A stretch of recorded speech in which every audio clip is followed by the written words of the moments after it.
Ubiquitous flame retardants are linked to higher heart disease risks, major review finds. Written by Pamela Ferdinand.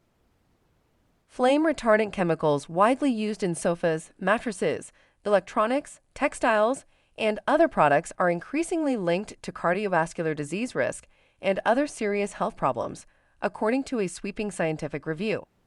The review, published last month in Environmental Science and Technology, synthesizes over a decade of research on organophosphate ester flame retardants, OPFRs, adopted by industry as safer alternatives to toxic brominated flame retardants, PBDEs. Its findings suggest these widely used substitutes may be as dangerous than the chemicals they replaced at a time when exposure to flame retardant chemicals, past and present, is widespread. Robust epidemiological evidence demonstrates significant associations between OPFR exposure and cardiovascular morbidity across multiple populations, the reviewers wrote. Because OPFRs are not chemically bound to consumer products found in homes and workplaces, they disperse into indoor air and dust, creating near-constant exposure. People are also exposed through skin contact and contaminated food, with children, pregnant women, and workers such as firefighters at greatest risk, the reviewers say. Across multiple studies and populations, they found strong evidence of study participants with higher OPFR exposure had about a 25% higher odds of cardiovascular disease, the leading cause of death worldwide, versus those with lower exposure. Exposure to mixtures of flame retardants and to flame retardants alongside other chemicals such as PFAS was linked to stronger harmful effects than exposure to single chemicals. Exposure was linked to coronary heart disease, arrhythmias, and cardiovascular mortality. In a large U.S. study following more than 3,200 adults aged 40 and older, higher levels of the breakdown product bis-2-chlorothiol phosphate, BCEP, were linked to a 26% higher risk of death from any cause and a 32% higher risk of death from cardiovascular disease, even after accounting for smoking, weight, age, and existing illness. A follow-up analysis of nearly 7,000 participants confirmed these findings. In research from Southern China, participants with higher OPFR exposure, those in the top 25% of the study population, had an 84% higher risk of coronary heart disease than those with average exposure. A breakdown product appeared to play a major role, disrupting sugar and fat metabolism.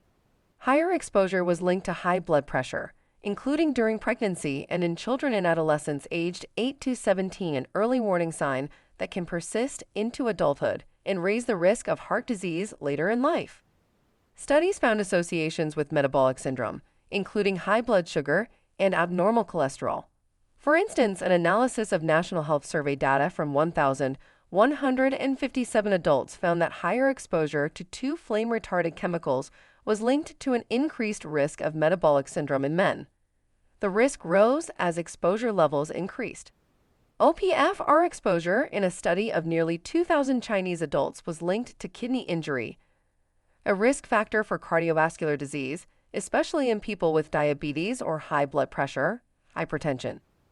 Some studies also linked exposure to sarcopenia, or loss of muscle mass, which can indirectly increase heart disease risk through reduced physical activity and metabolic dysfunction. The transition from brominated to OPFRs was driven by regulatory pressures and environmental concerns, yet emerging evidence suggests that these replacement chemicals may pose substantial health risks of their own, the reviewers wrote. They added, these findings underscore the importance of considering OPFRs as environmental contributors to cardiovascular disease burden, with mixture effects potentially driving the observed associations more than individual compound exposures. Children, pregnant women, exposed workers at highest risk. The findings build on increasing evidence that OPFRs may harm multiple organ systems and even disrupt neurodevelopment and cognition. Studies also suggest the toxicity of these chemicals may increase once they are broken down by the body, raising concerns about long-term exposure risks. Among others, an upcoming study of 831 mother-child pairs in 3 U.S. cohorts found that prenatal exposure to diphenyl phosphate, DPHP, a common flame retardant breakdown product, was associated with slightly lower cognitive test scores in children ages 5 to 6. The effect was small, but nearly all pregnant women in the study had measurable exposure. Children have more exposure and tend to carry higher chemical burdens than adults relative to their body weight, largely because of frequent contact with indoor dust, an increased inhalation rate, common hand-to-mouth behaviors, and faster metabolism, scientists say. At the same time, their developing cardiovascular systems are especially vulnerable to chemical exposures. Pregnant women represent another particularly vulnerable population. Pregnancy-related heart and blood vessel problems are another concern. Animal studies show that exposure to the flame-retardant triphenyl phosphate, TPHP, during pregnancy can trigger symptoms similar to preeclampsia, such as new-onset high blood pressure and protein in the urine, by disrupting normal placental development. Researchers warn these disruptions may also affect fetal heart and blood vessel development, increasing long-term risk. How flame retardants may damage the heart. Researchers have identified 3 main ways organophosphate ester flame retardants may harm the cardiovascular system. First, they can trigger inflammation and oxidative stress, damaging blood vessels and heart cells. Second, they disrupt nitric oxide signaling, the process that helps blood vessels relax and control blood flow. When this system is impaired, blood pressure rises and arteries are more likely to clog. Third, they can disrupt hormone and metabolic systems that regulate cholesterol and blood sugar, including receptors that normally protect blood vessels, according to the review.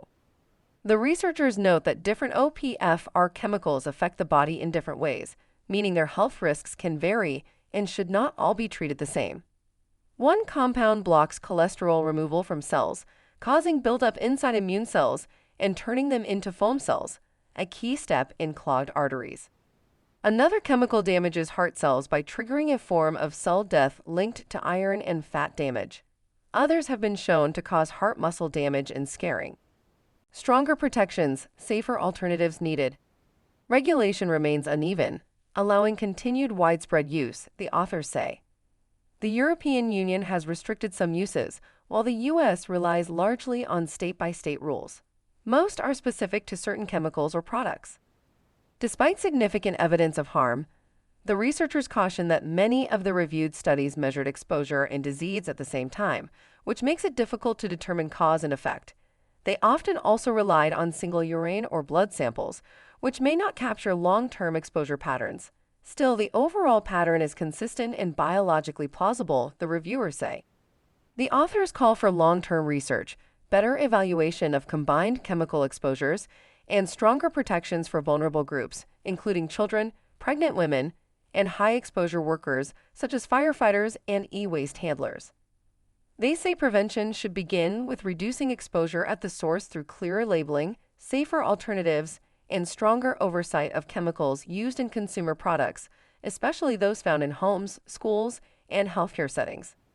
Comprehensive exposure reduction strategies also represent fiscally responsible public health investments, the authors say.